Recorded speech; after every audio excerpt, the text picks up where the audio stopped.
Magandang araw mga kahunta, ito muli si Kuya Manny at kung hindi ka pa nakakapag-subscribe dito sa aking channel, mangyaring paki-click lang ng subscribe button sa ibaba, paki-like na rin at paki-share sa inyong mga kaibigan at kakilala upang matulungan mo akong mapalawak ang channel na ito. Nung huling video ay tinalakay ko yung failure ng ating ambisyon natin 2040. At gusto kong susugan pa kung bakit ito masasabing naging failure. Nabanggit ko doon na nagkaroon ng continuity mula sa administration ni Pangulong Pinoy o ni Pangulong Noynoy Aquino patungo doon sa administrasyon ni Pangulong Duterte. So kumbaga, kahit pa magkaibang partido ang pinagmulan ng dalawang pangulo, kumbaga ay nagkatulungan yung dalawang administrasyon para maipagpatuloy yung pangarap ng Pinoy, yung ambisyon natin 2040. To the credit of Pangulong Pinoy, iniwan niya yung administrasyon ng maraming savings. Ano? At yun din naman, ang isa sa mga criticism sa kanya administrasyon ay hindi gumastos yung gobyerno at ang nakinabang sa kanya administrasyon ay yung upper 10% lang ng society o yung mga mayayaman na. Gayon man, ah, naisalin sa administrasyon ni Pangulong Duterte yung gobyerno ng may maayos na fiscal policy. At eto naman, nung panahon ni Pangulong Duterte, nag-focus siya sa infrastructure. Ito nga yung build, build, build. Bukod pa doon sa pamosong war on drugs. Sa pamamagitan ng build, build, build ay nakakita tayo ng maraming pagbabago sa infrastruktura dito sa ating bayan. Maraming naipatayong mga daan, mga tulay, mga pamilihan na inaasahan ng gobyerno na makapag-aangat ng buhay ng maraming Pilipino. Ang kritisismo ng iba dito ay dahil naman doon ay lumaki ang ating pagkakautang. Pero kumbaga, inaasahan naman ng gobyerno na magkakaroon ng ROI doon. Doon sa kahit nadagdagan ng ating pagkakautang. Eh, sasabihin naman na iba, eh bakit hindi naman negosyo yung infrastruktura?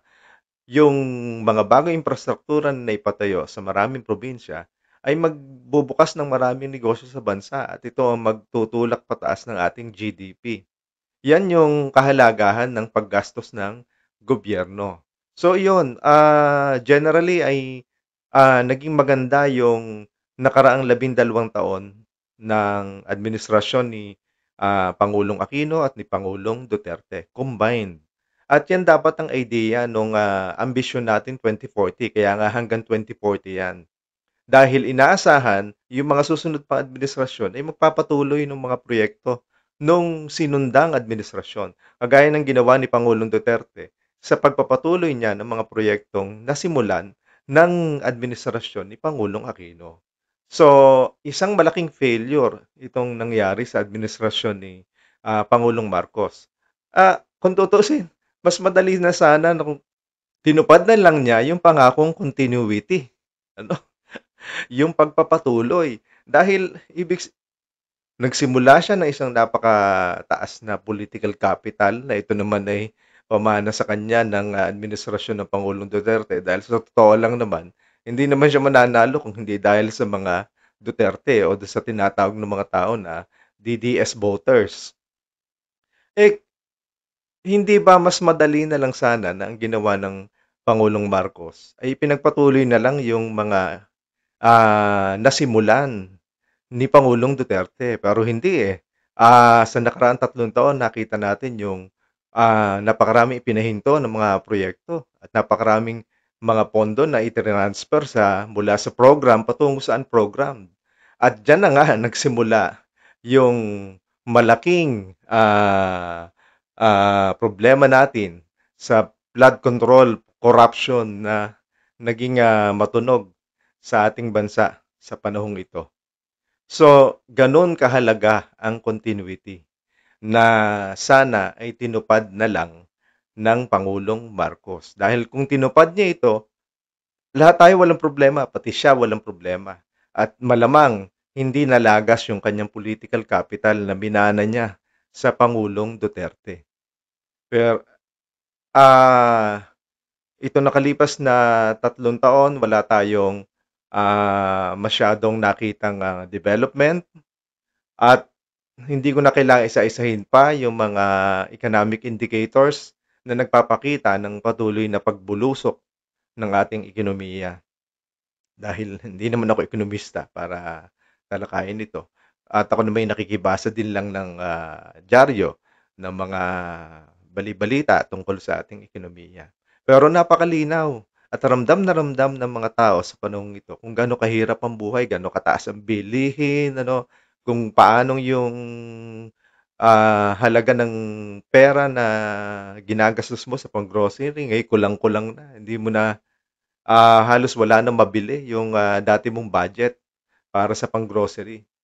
So, nakakapanghinayang dahil napakataas na political capital, napakaraming boto na natanggap ni Pangulong Marcos mula sa mga supporters ni dating Pangulong Duterte at yung kanyang mga sariling supporter.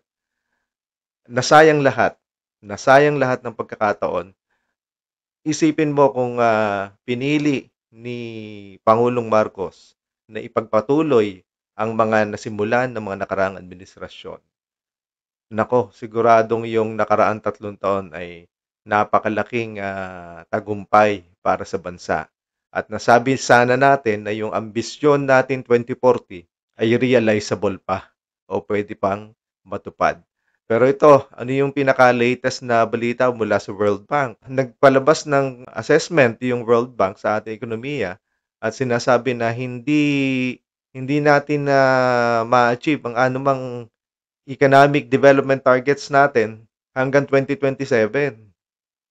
Isipin mo, yun ay 2 taon mula ngayon tapos ang susunod na ay 2028 election na. So, ibig sabihin, technically, wala na tayong pwedeng asahan sa kasalukuyang administrasyon. Ah, wala nang magawa mga tao. At ako nga pinagdarasal ko na lang na isang umaga, gigising na lang tayo na bago na ang lahat. Muli po, ito ang inyong Kuya Manny. Salamat sa inyong pakikinig. At sana ay masustain na natin itong talakayang ito dito sa aking channel. Magagawa ko ito kung tutulungan nyo ako. Muli, kung hindi ka pa nakapag-subscribe sa aking channel, paki-click naman ang subscribe button sa ibaba. At kung nagustuhan mo ang maikling pagtalakay natin sa araw na ito, ay paki-share na rin sa iyong mga kaibigan at kakilala. Paki-like na rin. At kung mangyari, mag-komento ka rin.